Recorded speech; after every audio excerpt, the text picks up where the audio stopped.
Daily facts में आपका स्वागत है। यह है ऑडियो बुक जंक्शन और मैं आपको सुनाने जा रहा हूं सरकारी चाय के लिए किताब का अध्याय 8वां। अध्याय 8। अगली सुबह अटल तैयार होकर कोचिंग की तरफ निकल गया। आज उसका पहला दिन था। सड़क पर दोनों तरफ पढ़ने वाले छात्र छात्राएं ही नजर आ रहे थे। अटल थोड़ा रोमांचित भी था तो थोड़ा डरा हुआ भी। तरह तरह के विद्यार्थी थे जिनसे अटल खुद की तुलना कर रहा था। लड़के स्प्लेंडर से लेकर बुलेट तक लेकर आ रहे थे तो कुछ अटल की तरह पैदल ही। कुछ लड़कों का हाव भाव रहन सहन उसी की तरह था तो कुछ हीरो की तरह दिख रहे थे। लड़कियों में तो और ज्यादा वैरायटीज देखने को मिल रही थी जिन्हें अटल छिपती छुपाती आंखों से ही देख पा रहा था। अब तक किसी लड़की को आंख मिलाकर देखने की हिम्मत अटल में नहीं हो पा रही थी।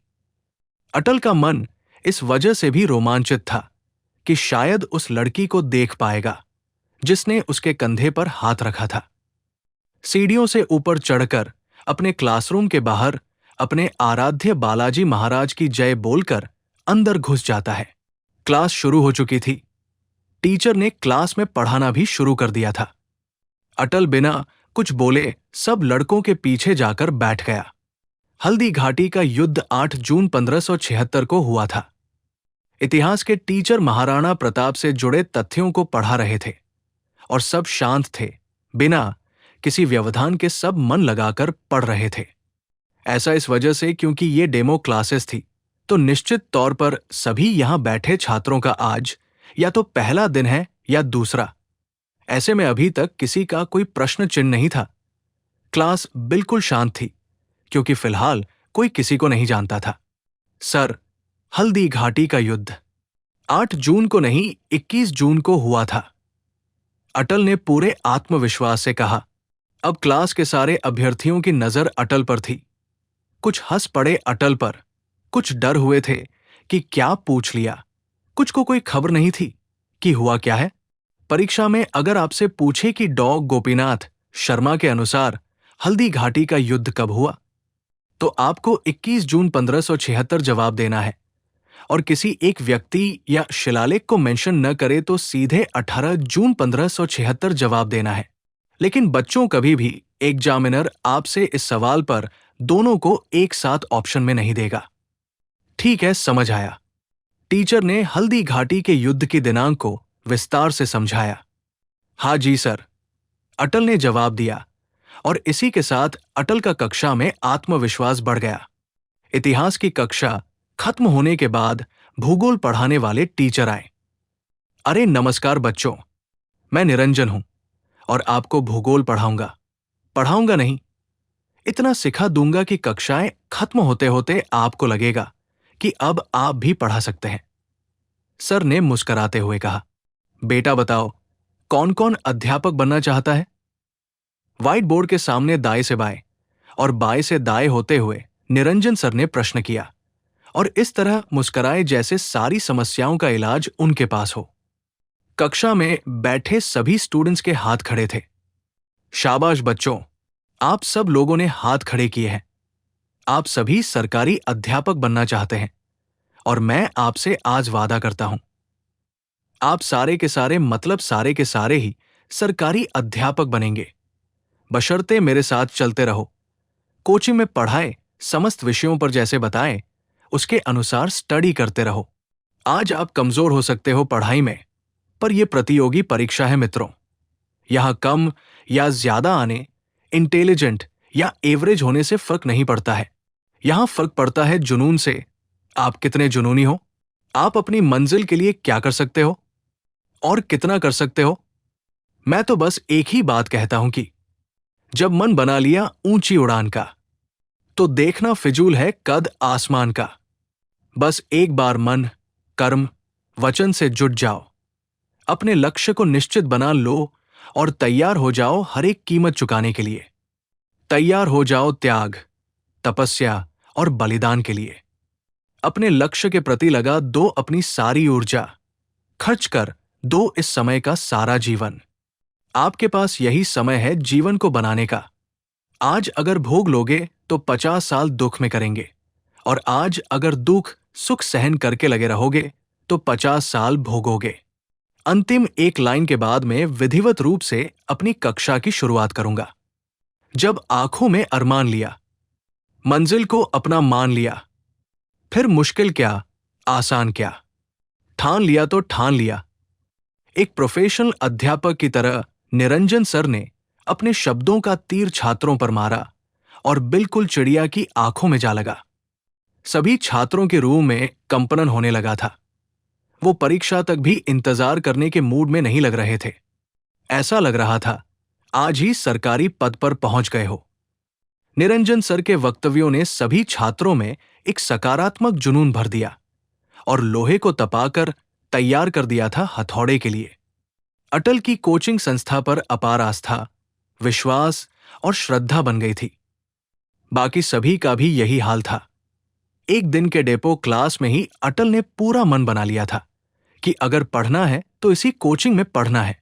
भूगोल की क्लास खत्म होने के बाद फिर राजस्थान की कला संस्कृति वाले सर आए। कैसे हो बच्चों? आलोक सर ने जेंटलमैन के अंदाज में पूछा। आलोक सर करीब 28 साल का एक लड़का था जो दिखने में एकदम रणवीर कपूर था। सब उनको कक्षा में बोर्ड के सामने देख हैरान थे क्योंकि सबको लगा था ये पढ़ाने नहीं बल्कि पढ़ने आए होंगे। अच्छे हैं सर, आप बताओ? आगे बैठी किसी लड़की ने चुटकीली आवाज में जवाब दिया। मैं बहुत अच्छा हूं और उम्मीद करता हूं आप सब और आपका पूरा परिवार भी अच्छा होगा। मैं सभी के स्वस्थ, मस्त और तंदुरुस्त होने की मंगल कामना करता हूं। मेरा नाम आलोक कुमार है। मेरा बूंदी के पास में गांव है। मेरी शिक्षा की बात करूं तो BA, B.Ed हूं। इतिहास में MA कर रखा है। साथ ही इतिहास विषय से 3 बार नेट और 1 बार JRF निकाला हुआ है। अभी कुछ दिनों पहले ही मेरा कोटा यूनिवर्सिटी में PhD में एडमिशन हुआ है और वर्तमान में आपको पढ़ा रहा हूं। हंसते मुस्कुराते हुए आलोक सर ने अपना परिचय दिया। सब लोग एकटक आलोक सर को सुने जा रहे थे। सफेद शर्ट में हल्की कॉपी कलर की ट्राउजर पेंट, बाहों को ऊपर चढ़ाकर हाथों के इशारों से अपनी बातों का कहना पूरी क्लास को पसंद आ रहा था। सर, आपको तो बॉलीवुड में होना चाहिए था, हंसते हुए एक शरारती लड़की ने कहा। इस सवाल पर आलोक सर समेत पूरी क्लास हंस पड़ी। मुश्किल थी, संभलना ही पड़ा घर के वास्ते, फिर घर से निकलना ही पड़ा घर के वास्ते। मजबूरियों का नाम हमने शौक रख दिया, फिर शौक बदलना ही पड़ा घर के वास्ते। कवि स्वयं श्रीवास्तव की कविता को सुनाकर आलोक सर ने अपनी क्लास की शुरुआत में ही सबको अपना दीवाना बना दिया। तो भाई, आपको क्या पसंद है और आप क्या करते हो? ये आप नहीं, आपके हालात तय करते हैं। यही कुछ मेरे साथ हुआ। तो बच्चों नहीं, भावी अध्यापकों, अध्यापक इस समाज का दर्पण होता है। आप सिर्फ अपनी कामनाओं के लिए यहां बैठे हैं, पर असल में आप बड़ी जिम्मेदारी लेने के लिए बैठे हैं। दूसरी बात, आप सभी अध्यापक बनने के लिए आए हैं तो अपनी मंजिल तक जाने के सारे रास्ते आपको मालूम होने चाहिए। रास्ते में आपको भय, अंधकार, चिंता, दुश्चिंताओं, इंद्र, कुंठा और भगनासा मिलेंगे जो आपको आपके रास्ते से भटकाने का काम करेंगे। लेकिन आपको उसी ऊर्जा के साथ लगे रहना है जिस ऊर्जा के साथ आप अभी इस कक्षा में शामिल हुए हो। आपको क्या बनना है ये बात की बात है, आपको क्यों बनना है ये असल बात है। आप तय कर लीजिए अपनी अपनी जरूरतें। किसी को घर का कर्ज चुकाना है, किसी को समाज में सम्मान पाना है, कोई देश की सेवा के लिए आया है और भी अलग अलग या सभी करने की इच्छा आप में होगी।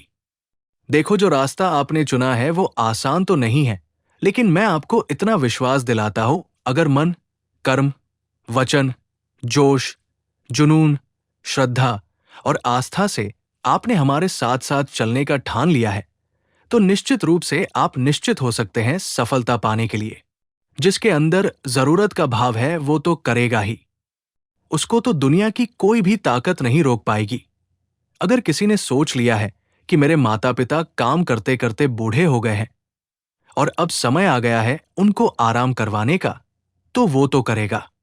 माता पिता का कर्ज तो हमसे चुक नहीं पाएगा, लेकिन फिर भी अगर किसी के मन में उनके लिए कुछ करने का भाव आ गया है तो इससे बड़ा मोटिवेशन इस पूरी दुनिया में नहीं है। आपको कभी साइकिल नहीं दिलाई गई, न कभी मोटरसाइकिल दिलाई। आप दोस्तों से मांगते रहें, ले भाई पेट्रोल डलवा दूंगा, मुझे आधे घंटे के लिए बाइक चाहिए, और उसने नहीं दी। तो अब समय आ गया है आपके सपनों को साकार करने का। आप मोटरसाइकिल नहीं, सीधा स्कॉर्पियो लाना। बस जरूरत बना लो, दिमाग में फिट कर लो, चिपका दो आपके कमरों की दीवारों पर ब्लैक स्कॉर्पियो 511 का फोटो। फिर तुम कर जाओगे, कोई नहीं रोक पाएगा भाई, सच कह रहा हूं।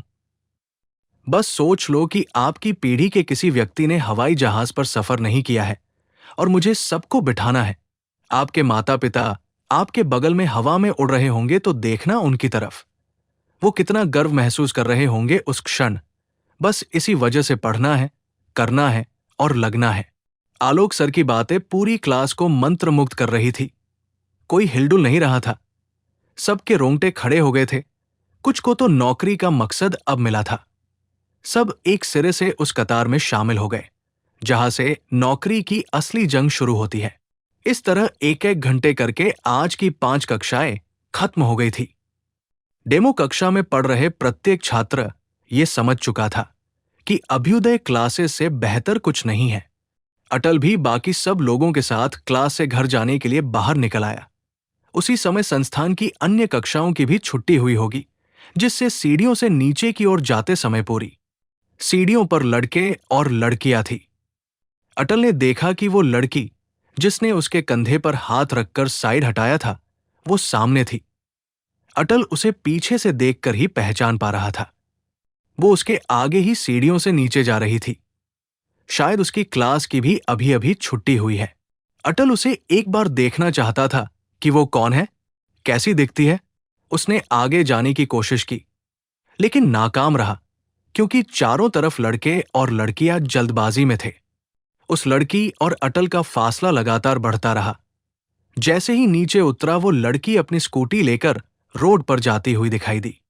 अटल उसे देखने में नाकाम रहा और इस वजह से वो थोड़ा दुखी भी हुआ, क्योंकि उसे आज पहली बार इस तरह से किसी को देखने की इच्छा हुई थी और जिसे वो नहीं देख पाया। ये सारी बातें सोचते हुए अटल अपने कमरे की तरफ निकल गया। ज्योत्सना कोटा जंक्शन आ चुका है। अब बाकी घर पर पढ़ना आराम से। ज्योत्सना को किताब पढ़ने में मग्न देख रजनी मुस्कुराते हुए बोली, मजा आ रहा है कहानी में, मन कर रहा है एक ही बार में बिना रुके पूरी बुक ही पढ़ दूं, पर उतरना तो पड़ेगा ही। कहते हुए ज्योत्सना और रजनी कोटा जंक्शन पर उतर गई। ज्योत्सना के कहने पर दोनों ने नंबर एक्सचेंज किए और अपने अपने घर पहुंच गई। ज्योत्सना से इंतजार नहीं हो रहा था, तो उसने घर जाते ही वापस पढ़ना शुरू कर दिया। तो दोस्तों, यह था सरकारी चाय के लिए बुक का 8वां अध्याय। अगर आपको यह अच्छा लगा तो प्लीज लाइक करें, शेयर करें और सब्सक्राइब करें हमारे YouTube चैनल डेली फैक्ट्स को। मिलते हैं अगले वीडियो में। Thank you.